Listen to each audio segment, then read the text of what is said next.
आज हम पढ़ने वाले हैं 12th क्लास ज्योग्राफी का थर्ड बुक भूगोल में प्रयोगात्मक कार्य 2 का छठा चैप्टर स्थानिक सूचना प्रौद्योगिकी। तो इसमें हम लोग देख लेते हैं स्थानिक सूचना प्रौद्योगिकी क्या है। तो स्थानिक शब्द की उत्पत्ति जो है वह स्थान से हुई है। इसका तात्पर्य होता है भौगोलिक रूप से परिभाषित क्षेत्र जिसके भौतिक रूप से माप योग्य आयात पर लक्षणों और परिघटनाओं के वितरण से है। अधिकांश आंकड़े जो है वह स्थानिक घटक होते हैं, जैसे नगर पालिका का पता, कृषि जोत की सीमाएं आदि। स्थानिक प्रौद्योगिकी के संबंध स्थानिक सूचनाओं के संग्रहण, भंडारण, पुनर्प्राप्ति, प्रदर्शन, हेरफेर, प्रबंधन और विश्लेषण से होता है। यह सुदूर संवेदन, जीपीएस, जीआईएस, अंकिक मानचित्र कला और सूचनाधार प्रबंधन प्रणालियों का मिश्रण होता है। जीपीएस जो होता है वह वैश्विक स्थिति निर्धारक तंत्र, इसका पूरा नाम होता है, और जीआईएस का पूरा नाम होता है भौगोलिक सूचना तंत्र। तो अब हम लोग देखते हैं भौगोलिक सूचना तंत्र क्या है, जीआईएस। तो स्थानिक आंकड़ों एवं गुणन्यास और उनके संबंध के उद्देश्य के लिए भू संदर्भित सूचना के प्रक्रमण, व्यक्तिगत फाइलों में विशिष्ट सूचना का स्थिति निर्धारण, अभिकलनों का क्रियान्वयन तथा निर्णय पोषित प्रणालियों को विकसित करने का सामर्थ्य प्रदान करने वाली इन सभी क्रियाओं को करने में समर्थ तंत्र को भौगोलिक सूचना तंत्र जीआईएस कहते हैं। अब देखते हैं हम लोग भौगोलिक सूचना के प्रकार। तो पहला होता है स्थानिक आंकड़े।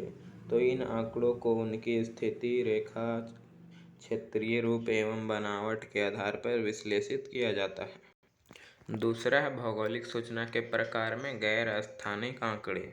तो वे आंकड़े जो स्थानिक आंकड़ों का वर्णन करते हैं वह गैर स्थानिक आंकड़े कहलाते हैं। इसे गुणन्यास आंकड़े भी कहा जाता है। अगला टॉपिक है भौगोलिक सूचनाधार। तो एक सूचनाधार में गुण और उनकी मदे या वर्ग होते हैं। बाईं ओर गैर स्थानिक आंकड़े प्रदर्शित करते हैं, दाईं ओर स्थानिक आंकड़े होते हैं, जैसे राज्यों के नाम, जनसंख्या, साक्षरता आदि को प्रदर्शित किया जाता है। भौगोलिक सूचना तंत्र के क्रोड में निम्न विधियों का प्रयोग होता है, जिसमें आंकड़ा आपूर्तिदाता से अंकिक रूप में आंकड़ा प्राप्त करना, विद्यमान अनुरूप आंकड़ों का अंकीकरण, भौगोलिक सतहों का स्वयं सर्वेक्षण करके भौगोलिक आंकड़ों के स्रोत का चयन वृहद रूप से निम्न द्वारा किया जाता है, जिसमें स्वयं अनुप्रयोग क्षेत्र, उपलब्ध बजट, आंकड़ा संचार का प्रकार जिसमें सदिश यानी कि वेक्टर और चित्र रेखापुंज यानी कि रेस्टर होता है। अगला टॉपिक है भौगोलिक सूचना तंत्र के घटक। तो इसमें हार्डवेयर, सॉफ्टवेयर, आंकड़े, लोग और प्रक्रिया आता है मुख्यतः। तो अब हम लोग देखते हैं हार्डवेयर। तो संपूर्ण कंप्यूटर तथा उससे संबंधित प्रक्रम भंडार, जिसमें प्रदर्शन, बहिर्वेश, उपतंत्र, विभिन्न प्रकार के मॉड्यूल तथा सूचनाधार प्रबंधन तंत्र शामिल किए जाते हैं।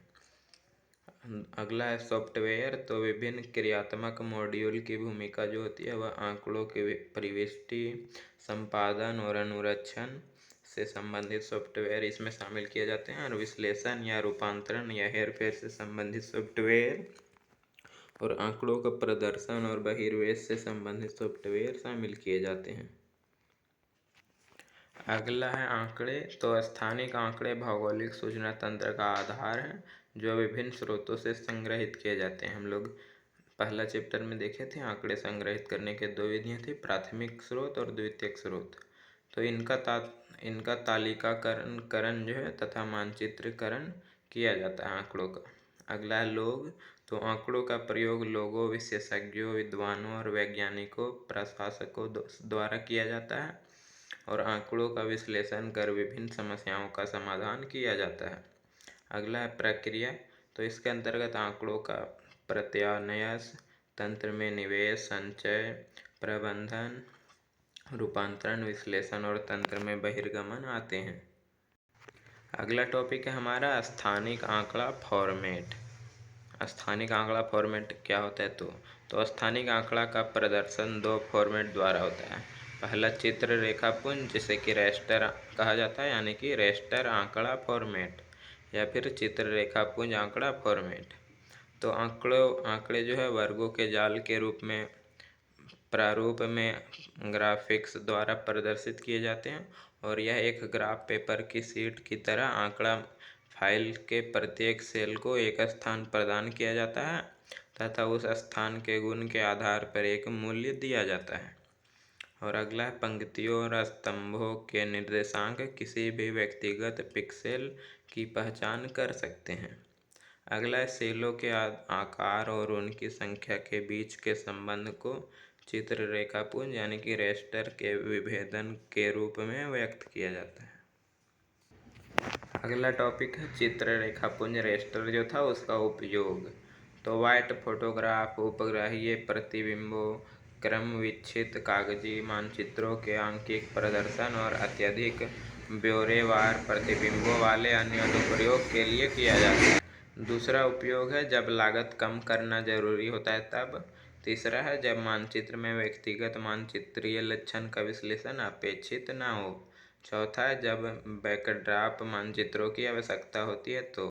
दूसरा हमारा आंकड़ा फॉर्मेट था सदिश यानी कि वेक्टर आंकड़ा फॉर्मेट।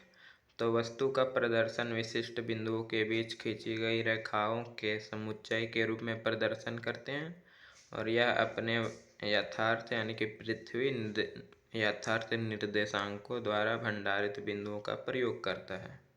इसमें आगे है रेखाओं और क्षेत्रों का निर्माण बिंदुओं के अनुक्रम द्वारा होता है, और अगला रेखाओं की दिशा बिंदुओं के क्रमण के अनुरूप होता है। अगला बहुभुजों का निर्माण बिंदुओं और रेखाओं द्वारा होता है। फिर इसका उपयोग देखें वेक्टर का।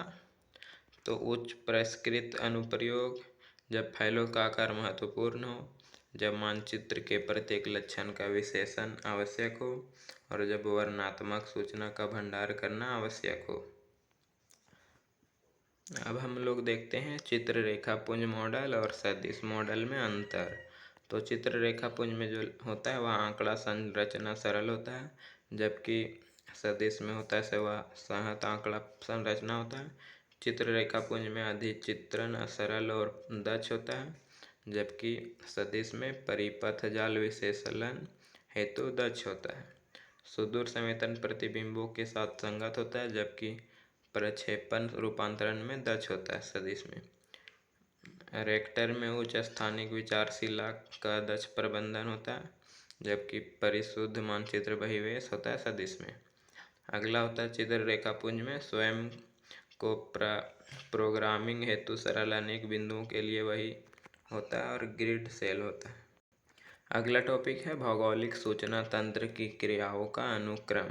तो इसमें होता है स्थानिक आंकड़ा निवेश, गुणन्यास की प्रविष्टि, आंकड़ों का सत्यापन और संपादन, स्थानिक और गुणन्यास आंकड़ों की संलग्नता और स्थानिक विश्लेषण।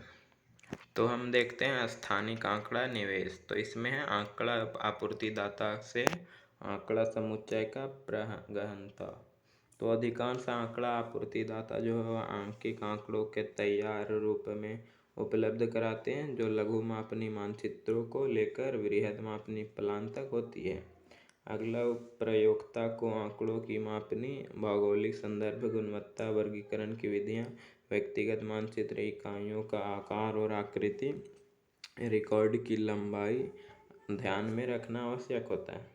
दूसरा इसमें है क्रमवीक्षक। तो ये वे साधन होते हैं जो समरूप आंकड़ों का आंकिक जाल आधारित प्रतिबिंबों में परिवर्तित करते हैं। इनका प्रयोग चित्र रेखापुंज प्रतिबिंबों में परिवर्तित करने तथा सदिश संस्थिति प्राप्त करने में किया जाता है।